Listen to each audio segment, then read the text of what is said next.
You know, I've always wanted to do a Q&A. Hello! Welcome to my little corner of the internet. Now feel free to take this seat, have this cup of herbal tea, and stay a while if you wish. Because today, I'm doing that classic YouTube tradition of a Q&A. In no particular order, do you have any other hobbies other than crochet? I say top 3 that are not crochet. I'm assuming we're excluding video making as well. I like composing music and playing the harp. My favorite stuff to play is uncanny music, for the delicious irony.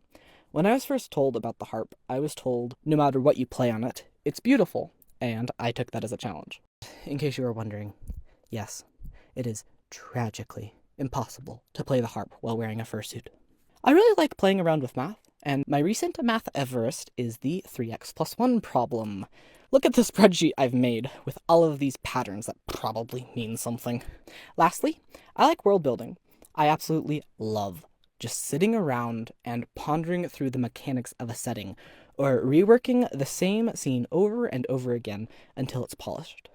How come you don't post much? From the previous question, you might have guessed, but I have a lot of hobbies. Trying to respect giving each of them time, in addition to maintaining my physical health, school, family, friends, and church, while also controlling myself not to waste my life in useless recreation, is giving me a deeper understanding why the typical big YouTuber doesn't have many friends, doesn't have many hobbies, and doesn't touch grass. I really do love making videos for y'all, but if my mental health isn't in perfect condition, I don't have the capacity to maintain all of this. And unfortunately, video production isn't and shouldn't be my highest priority. What is your favorite song/artist? My favorite song is Birdsong by Vermine. It's extremely underrated with only like 1,000 views or so. My favorite artist is Cosmos Sheldrake. How did you get the idea to crochet for YouTube and commissions? Well, it kind of went like this. Okay. How did you learn to crochet? I'm asking because everyone learned in some weird way. You're not wrong. I learned in a really weird way. My eldest sister taught me the basics, but a bit after, she took me with her to a crochet club at our local library. It was odd in retrospect. 8 or so 40-ish-year-olds, my 16-year-old sister, and 10-year-old me. They were all teachers at the same high school, so I never had anything to contribute in conversations, and thankfully, never did. Sadly, though, the club shut down during COVID, and I've never seen any of the middle-aged women who taught me to crochet again. Can you make a pattern? Yes, I can. Here's one of a sphere. What is your favorite fursona species that is not your own?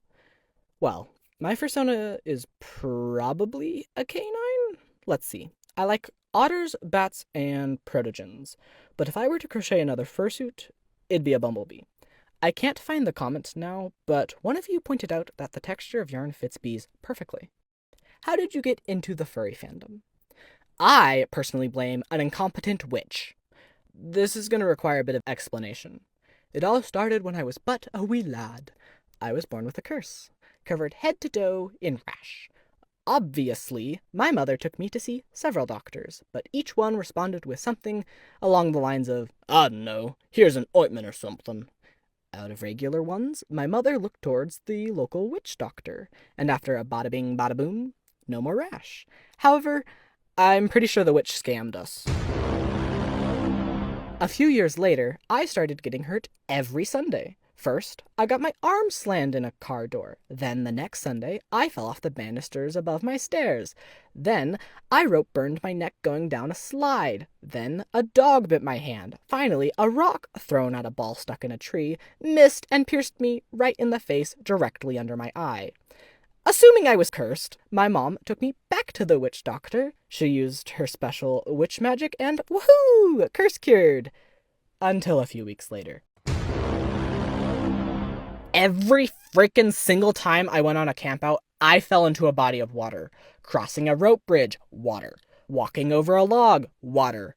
Even when we went camping at the sand dunes, a place notorious for having no water, I somehow managed to find and fall into it to the point where I was completely drenched. Literally how?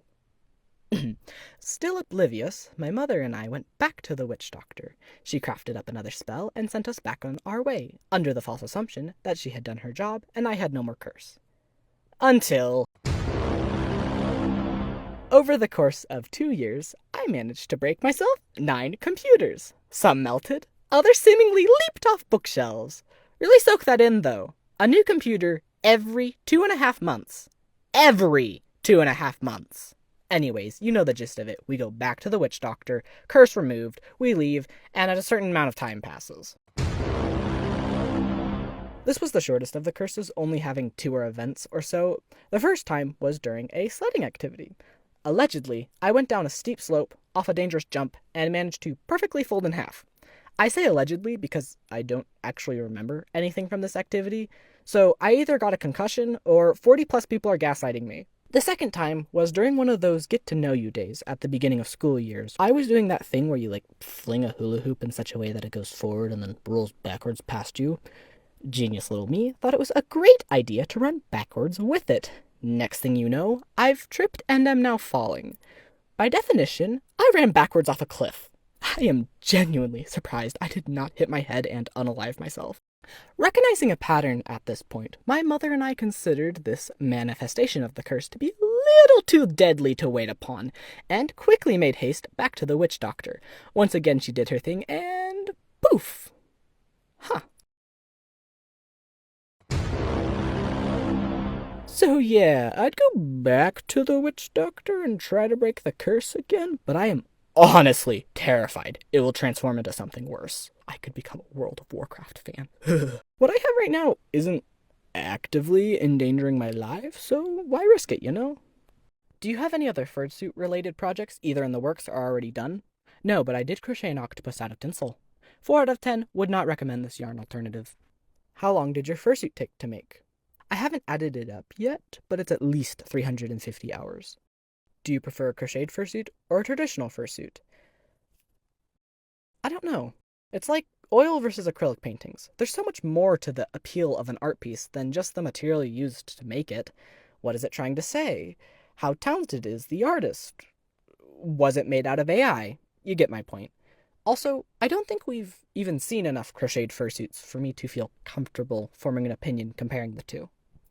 Do you recommend crocheting a fursuit, or is it a horrible experience and you are just too committed to stop? Well, it really depends on the person, I'd say. I've loved crocheting a fursuit because it's an oscillation between non-stop micro-invention and busy work that lets the mind wander. So for me, it's great. But if you're new to crochet and the only reason you want to crochet a fursuit is because you want one, then absolutely freaking no. Do not do that to yourself. I will not let you. How do you keep yourself motivated? Weaponized guilt. I created a YouTube channel to post my progress on, so that if I ever stopped, I'd feel like I was letting a fan base down. As someone who starts another project before finishing any one of my thousands of others, I've been having a suspicious amount of success. Alright, last 3 questions. What or who has been your greatest motivation/inspiration to start and finish this project? You might have guessed it based on the previous question, but it's all of you, my audience. Do you have any ideas for big projects? I mentioned a few in the question asking about hobbies, but right now I'm off on working on a Western dragon pattern. I'd also love to do another set of mini sonas at some point. What's your favorite color? Would you be surprised if I said it was orange?